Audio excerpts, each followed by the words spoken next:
The normal menstrual cycle is characterized by cyclic shedding on the endometrium, which occurs every 28 days, plus or minus 7 days, which is normal between 21 and 35 days, with a duration of normal of average 5 days, between plus or minus 2 days, which is duration between 3 and 7 days. An average blood loss of 30 to 50 milliliter per cycle. The different patterns of the abnormal uterine bleeding include the menorrhagia, which is the heavy menstrual bleeding, excessive bleeding during menstruation, either regarding the duration or the amount. The metrorrhagia, which is the intermenstrual bleeding, significant bleeding in between cycles. The menometrorrhagia, which includes both the heavy menstrual bleeding and the intermenstrual bleeding, and it's called the cyclic irregular bleeding. The postmenopausal bleeding, it's any type of bleeding occurring after the menopause, which may be either spotting or heavy bleeding. And finally, the contact bleeding, which is a bleeding on touching the cervix, which may be postcoitally or after vaginal douching, for example. Other abnormal bleeding patterns of the menstrual cycle include the hypomenorrhea, which is a scanty menstrual flow, usually of short duration, which is less than 3 days, or maybe of little amount, maybe 1 or 2 spots per day. Oligomenorrhea, which is infrequent menstrual cycle, duration occurs more than 30 days between the cycles, so the patient will experience less number of cycles during a year. Oligohypomenorrhea, which is infrequent cycles with scanty flow or short duration or both. Polymenorrhea, which is frequent menstrual cycles recurring every less than 21 days with a normal flow, which is mean that the patient will experience more than 12 or 14 or even 16 cycles per year. Polymenorrhagia is frequent heavy menstrual bleeding recurring every less than 21 days. The causes of abnormal uterine bleeding may be either structural causes or non-structural causes as classified by the FIGO 2011. The structural causes may be any complications related to pregnancy as abortion, ectopic or vesicular mole, polyps, which may be endometrial or endocervical polyps, adenomyosis or leiomyomas, fibroids, or malignancies including the endometrium, the cervix, or even the ovary. The non-structural causes of abnormal uterine bleeding may be either coagulation disorders as the idiopathic thrombocytopenic purpura or von Willebrand disease, any ovulatory dysfunction as in chronic ovulation in cases of polycystic ovarian syndrome, endometrial hyperplasia, maybe any iatrogenic cause as anticoagulant therapy, IUD-induced bleeding, or oral contraceptive pill breakthrough bleeding, and non-classified causes as systemic hypertension, which is the most common, or capillary fragility, thyroid dysfunction, chronic liver or renal diseases or failure. This slide illustrates the different causes of abnormal uterine bleeding. On the left side, there are the structural causes, which include the pregnancy complication, the polyps, the adenomyosis, fibroids, or malignancies. And on the right side, the non-structural causes as coagulopathy, ovulatory dysfunction, endometrial hyperplasia, iatrogenic as IUD-induced, and other non-classified as systemic hypertension. Other classifications of abnormal uterine bleeding include classification according to age groups. For example, for the childhood and adolescence bleeding, most common causes will be related to anovulation, as in chronic anovulation in cases of polycystic ovarian syndrome. Childbearing period bleeding the causes will be related to pregnancy complications and IUD-induced or oral contraceptive pills breakthrough bleeding. Perimenopausal bleeding, which may be related to polyps, adenomyosis, fibroids. Postmenopausal bleeding, which will be most probably related to malignancies and hyperplasias. Menorrhagia, which is heavy menstrual bleeding, is defined as excessive blood loss during menstruation for a duration more than 7 days, an amount more than 80 milliliters or both. The heavy menstrual bleeding occurs more frequently in association with benign disorders and conditions. The common causes of menorrhagia includes fibroids, mainly submucous and large intramural ones, adenomyosis associated with myohypertrophy, endometrial polyps, which increase the surface area of the endometrium, endometrial hyperplasia, intrauterine contraceptive device, especially the non-hormonal ones, and systemic diseases as coagulation disorders and hypertension. In order to evaluate the amount of menstrual bleeding, a scoring system is available, and it uses the number of blood-soaked diapers changed daily, the duration of menstrual bleeding, the presence of large blood clots and associated anemia, using the hemoglobin and CBC, affection of the patient's general condition and her lifestyle.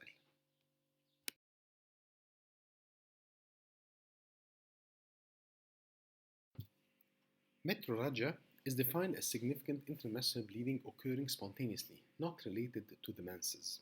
It may be associated with various benign conditions, but most commonly the association occurs with hormonal disturbances, pre-malignant lesions, and malignancies of the cervix and the uterus. The most common cause of menorrhagia includes non-hormonal intrauterine contraceptive device, which is the most common cause in childbearing period, oral contraceptive pills, the combined ones and the progesterone-only pills, fibroids, especially submucous fibroid polyps with ulcerated tip or necrosed tip, hyperplastic adenomatous endometrial polyps, and maybe also necrosed tip, endometrial and endocervical carcinomas, and estrogen-producing ovarian tumors. The perimenopausal bleeding is an abnormal uterine bleeding occurring in the elderly women, commonly after the age of 40, but before their actual menopause. It may be in the form of menorrhagia, metrorrhagia, menometrorrhagia, and it is usually caused by functional or benign conditions, yet malignancy should be excluded. The most common causes of perimenopausal bleeding include the anovulatory causes in cases of PCO, which is the most common cause and is categorized as non-structural causes, the intrauterine contraceptive device or oral contraceptive pills induced bleeding and also categorized as non-structural causes, the fibroid and adenomyosis, and the endometrial and endocervical polyps are also common causes of perimenopausal bleeding, and they are all categorized as structural causes. And finally, the endocervical carcinoma, and less commonly endometrial carcinoma and functional ovarian tumors, are also categorized as structural causes.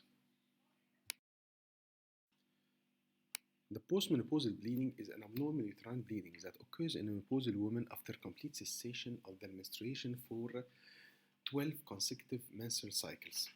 It usually occurs after the age of 45 years and with a mean of 51.2 years in Egypt, with high serum FSH levels, more than 30 milli-international unit per milliliter. It may be uterine, cervical, vaginal, or vulvar.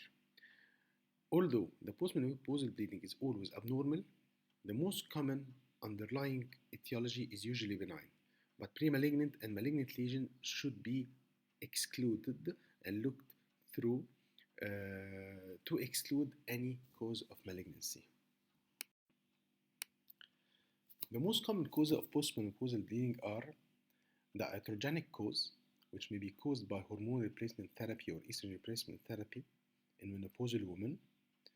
As regards the benign conditions are the most common causes here in Egypt because the hormone replacement therapy is not widely used here in Egypt. And the benign conditions include atrophic vaginitis or endometritis due to estrogen deficiency, vulval dystrophies, and polyps either endometrial or endocervical. Also, the pre-malignant conditions may cause postmenopausal bleeding as endometrial hyperplasia and high-grade CIN lesions. And the most serious causes are the gynecologic malignancies, which may be endometrial, cervical, vaginal, vulvar, or estrogen-producing ovarian tumors. Also, systemic diseases are a common cause of postmenopausal bleeding, and the most common are hypertension and coagulopathies. Contact bleeding is an abnormal uterine bleeding that occurs on touching the cervix. It usually occurs postcoitally And after pelvic examination by PV or speculum examination, or even after vaginal douching, the most common cause is usually benign inflammatory or traumatic lesions. However, we should rule out any malignant cause, especially in perimenopausal and postmenopausal women, and in younger population in cases of high risk for cancer cervix. The contact bleeding may be caused by a variety of causes. The most common are benign cervical lesions as mucus polyps and cervical erosion. And there are also pre-malignant cervical conditions which are more common in high-risk cases such as high-grade CIN lesions. Also, cancer cervix cases may present by contact bleeding. Other benign conditions may be vaginal causes as severe vaginitis caused by Trichomonas vaginalis or atrophic vaginitis in menopausal cases due to estrogen deficiency. Also, vaginal traumas such as friction or defloration injuries may be present by contact bleeding. Dysfunctional uterine bleeding is an abnormal uterine bleeding that occurs in the absence of any recognizable pelvic pathology, systemic disease, coagulopathy, or pregnancy-related complication. Diagnosis is usually made by exclusion and is more commonly in perimenopausal and late childbearing period. It's most commonly associated with chronic anovulation due to hyperplasia caused by unopposed estrogen effect. Normally, in any ovulatory cycle, there is a proliferative phase and a secretory phase. Normal secretory endometrium contains high level of prostaglandin F2 alpha, which is a potent vasoconstrictor agent. And on progesterone withdrawal and the endometrial shedding, the prostaglandin F2 alpha will cause endometrial ischemia, which controls the amount and duration of blood loss during menses. On the opposite side, in anovulatory cycles, the continuous estrogen production with the absence of progesterone will cause that the proliferative endometrium outgrows its blood supply, and when there is a breakdown and sloughing, it will result in irregular bleeding due to absence of the prostaglandin F2 alpha. As we said before, the deficiency of the prostaglandin F2 alpha in the anovulatory cycles will make the endometrium less efficient in controlling the amount and duration of the menses. In cases of chronic anovulation, as in polycystic ovarian syndrome, the prolonged unopposed estrogenic effect on the endometrium in the absence of progesterone will result in endometrial hyperplasia and may predispose to endometrial carcinoma. Endometrial hyperplasia is hyperplasia of the endometrium occurring in response to prolonged unopposed estrogenic effect on the endometrium in the absence of a counteracting protective progestational effect, and it's a pathologic entity that describes an increase in the size and the number of irregularly proliferating endometrial glands, which causes an abnormal endometrial thickness and increased tendency for bleeding. This condition was formerly known as menorrhagia hemorrhagica. The endometrial hyperplasia occurs more frequently in cases of chronic anovulation, in cases of polycystic ovarian syndrome or disease and delayed menopause, obesity due to the peripheral conversion of androstenedione, which is an androgen, into E1, which is the estrone. It also occurs in cases of exogenous estrogen therapy, as in cases of menopausal estrogen replacement therapy, and in cases of estrogen secreting ovarian tumors. The endometrial hyperplasia is also associated with leiomyomas, cases of fibroids, adenomyosis, and endometrial carcinoma. The pathologic types of endometrial hyperplasia are either simple endometrial hyperplasia or complex endometrial hyperplasia. The simple one shows cystic endometrial glandular dilatation with disparity in size and no evidence of secretory activity, giving it the Swiss cheese appearance under the microscope. While the complex endometrial hyperplasia, there are new endometrial glands that will be formed, resulting in increase in the number and crowding. So there is disparity in size and number, with minimal intervening stroma, and they are called microscopically as back-to-back arrangement. The malignant potential for endometrial hyperplasia is determined by two factors: the presence of nuclear atypia and the type of endometrial hyperplasia. The nuclear atypia characteristics under the microscope include abnormal mitosis, hyperchromatosis, and increased nuclear cytoplasmic ratio. And as we see with numbers, the nuclear atypia, when there is nuclear atypia, the incidence of malignant potential increases significantly. So in cases of simple endometrial hyperplasia without atypia, the incidence is less than 1%. In the presence of atypia, it increases to 8%. And in the cases of complex endometrial hyperplasia without atypia, is less than 3% and increases to more than 25% in cases of complex endometrial hyperplasia with atypia. So, by numbers, the simple endometrial hyperplasia, their malignant potential is less than that of complex endometrial hyperplasia, and in the presence of nuclear atypia, the incidence increases in both, but much higher with the complex one. To properly evaluate a case of abnormal uterine bleeding, a detailed, careful history taking should be done to exclude any pregnancy-related complication or any medical or endocrinal or systemic disease or any iatrogenic caused as the use of oral contraceptive pills or IUD-induced causes or any anticoagulant therapy used. Also, careful bimanual pelvic examination should be done to exclude any uterine fibroid, adenomyosis, or any adnexal masses. A speculum examination may identify a cervical polyp, erosion, ulcer, mass, or any vaginal pathology.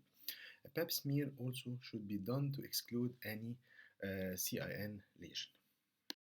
Other investigations used to evaluate a case of abnormal uterine bleeding from less invasive to more invasive include a pelvic ultrasound to exclude a uterine, endometrial, or adnexal pathology, laboratory and hormonal assays to exclude liver disease or endocrine disorders or any coagulopathy. Office hysteroscopy may also used for detection of any small endocervical or endometrial lesions. In the dilatation and curettage biopsy could be also used and is the gold standard for diagnosis of endometrial hyperplasia. In cases of dysfunctional uterine bleeding, MRI and CT scans are beneficial in the presence of adnexal mass or suspected malignancy. The key points that should be put into consideration to diagnose a case of abnormal uterine bleeding is that the menorrhagia is usually caused by benign conditions. The metrorrhagia is most commonly associated with polyps, mainly submucous fibroid polyps and endometrial polyps, cases of endometrial hyperplasia, and sometimes uterine malignancies. In dysfunctional uterine bleeding, endometrial biopsy is a mandatory to exclude the endometrial hyperplasia, and the transvaginal ultrasound usually reveals abnormal endometrial thickness. In cases of postmenopausal bleeding, the transvaginal ultrasound will pick up cases with endometrial thickness more than 5 millimeters, which with higher risk for endometrial hyperplasia and endometrial carcinoma. And the transvaginal ultrasound in such cases can be considered as a screening tool. In contact bleeding, we should exclude any malignancies or suspicion lesions using a speculum examination, pap smear, colposcopy, or even biopsy. Our golden rule in the plan of treatment of abnormal uterine bleeding is the treatment of the cause. Start by controlling the primary attack of bleeding to identify the primary cause and to treat it. In many cases, there are more than one etiology, and in such cases, treatment should start by the most probable primary cause. We should treat anemia or any systemic disease, endocrine disease, coagulopathy, once the diagnosis of one of those conditions is established.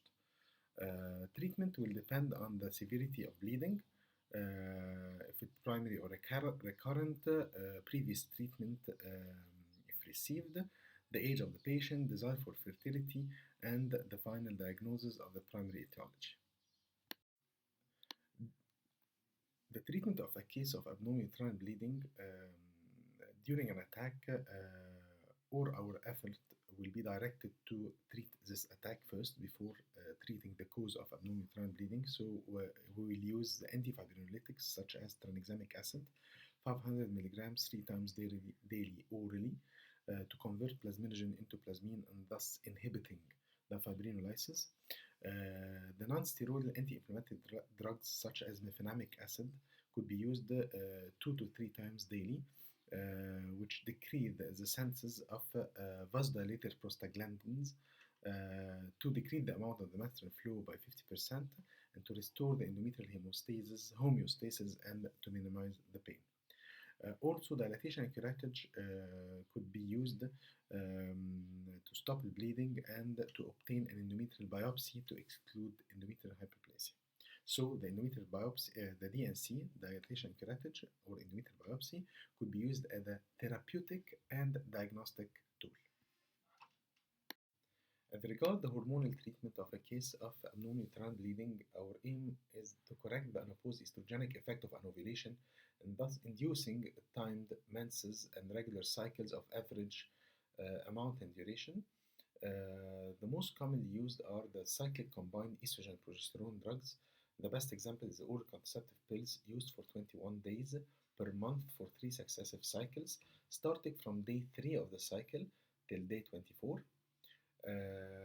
The cyclic gestogens, which are oral tablets of 10 milligrams used daily for 14 successive days per month for 3 successive cycles. So we use it from day 10 to 24 and stopping the drug, waiting for the next cycle and starting from day 10 of the next cycle in order.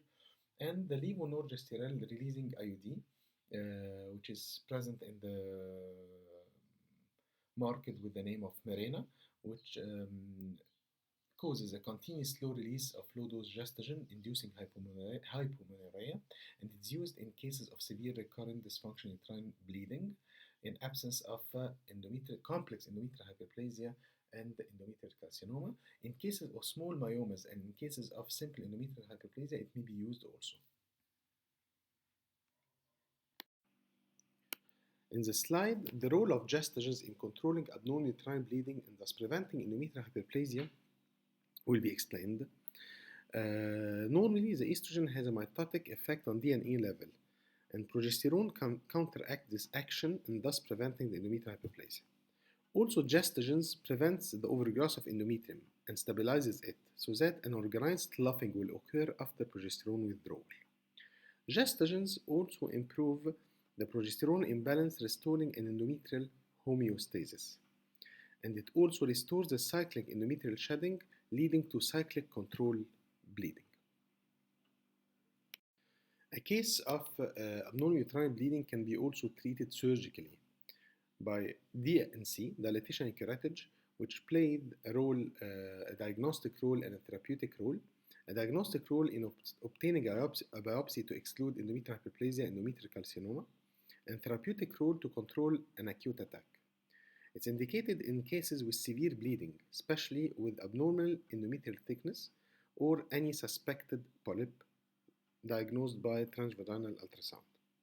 Cauterization also can play a role in the case of endocervical polyp or cervical erosion, and cervical conization in cases of high-grade intraepithelial lesions, especially with cases of contact bleeding. Endometrial ablation can be performed in cases of recurrent abdominal uterine bleeding and failed hormonal therapy in the absence of endometrial hyperplasia. And endometrial ablation will be explained with some details in slide 35. Abdominal myomectomy can be performed in cases of large myoma in young women desiring to preserve fertility to complete her family, and it's usually performed via laparotomy or laparoscopically. Myomectomy can be performed also hysteroscopically in cases of small submucous leiomyomas or polypectomies in cases of endometrial polyps. Hysterectomy could be used to treat a case of abnormal uterine bleeding and can be performed abdominally, vaginally, or laparoscopically, and it should be reserved as a last resort to treat the postmenopausal bleeding cases in presence of any type of endometrial hyperplasia or suspicious pathology, either uterine or adnexal. For the perimenopausal abnormal uterine bleeding cases in the presence of atypical complex endometrial hyperplasia, large fibroids, high-grade CIN lesions, suspicious adnexal masses, or failed hormonal therapy. And in the childbearing abnormal uterine bleeding cases, especially if recurrent in multiparous women, in the presence of large fibroid, large adnexal masses, marked prolapse, or failed hormonal therapy.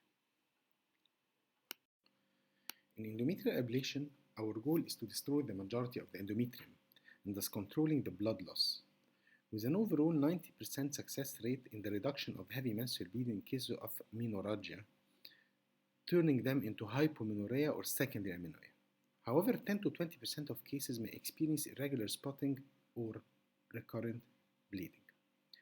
The endometrial ablation is appropriate for persistent abnormal uterine bleeding in perimenopausal women with failed hormonal treatment, in the absence of endometrial hyperplasia, in the absence of large myoma, in the absence of uterine malignancy, or any suspicious adnexal pathology.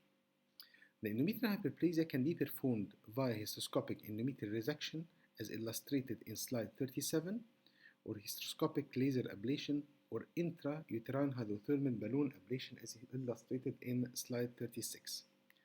Cases with recurrent abnormal uterine bleeding after endometrial ablation are best managed by hysterectomy.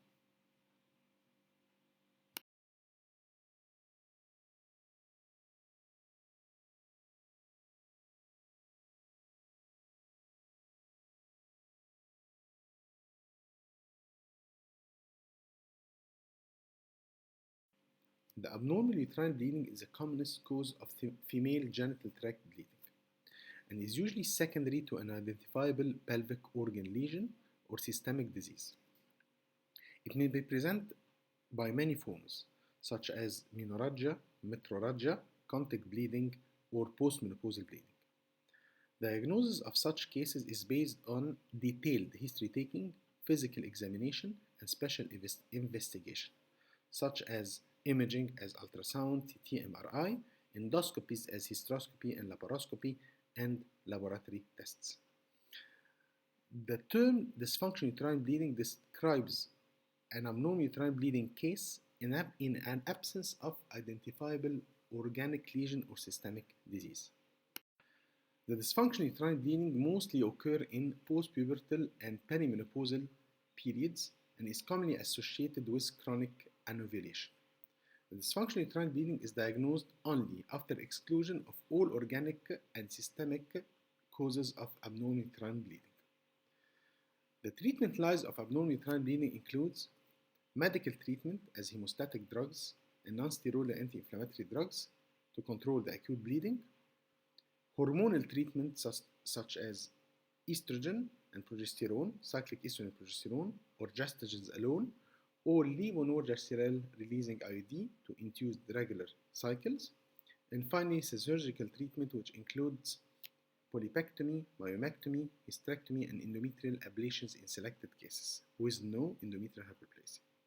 In the postmenopausal bleeding, all efforts should be made to exclude pre-malignant and malignant lesions in the female genital tracts. Thank you.